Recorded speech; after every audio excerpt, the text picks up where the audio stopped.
It's a trilogy fight for the women's flyweight title. Dan Tom here with MMA Junkie to help you break down the co-main event for UFC 306 between Alexa Grasso and Valentina Shevchenko. Of course, Shevchenko was a longtime flyweight champion who challenged for the title up at bantamweight, but after losing a semi-surprising upset her first time around at UFC 285 to Grasso, well, they rematched at UFC Noche last year, which saw the fight go to a contentious draw with, of course, arguments on each side. They're going to look to settle that score, though, this Saturday. At the time of this video, the odds makers and the public are slightly favoring the sitting champ Alexa Grasso in the neighborhood of -138 with the comeback on your underdog, the former champ and now challenger Shevchenko in the neighborhood of +110.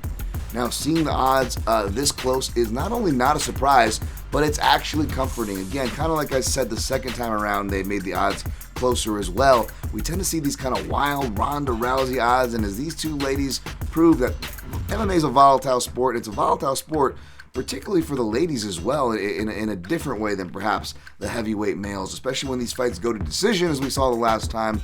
Things can go many different ways. Now, there's a lot of stance kind of superiority going on. Who has a superiority from which stance? In the close stance matchup, when they're both southpaw or when they're open stance? Well, I'll give you those details in my in-depth breakdown, as well as southpaw stats for both parties.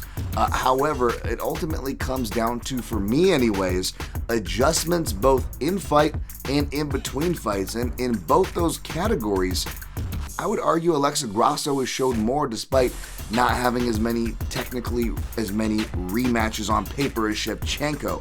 But when you look in between the fights, she is defending takedowns that she wasn't defending previously. And then, within the fight, she's doing that as well. And I like what she's adding from the diversity of her southpaw stance, that is Grasso, to her improved ground game with the help of teammates like Diego Lopez. So I'm going to side with the positive trending Grasso side, but there are arguments for both sides of this, folks. I think it's going to be an entertaining fight. Probably goes the distance, but for all those predictions, stats, and results on the night, go and check out my breakdown as well as results on MMAJunkie.com.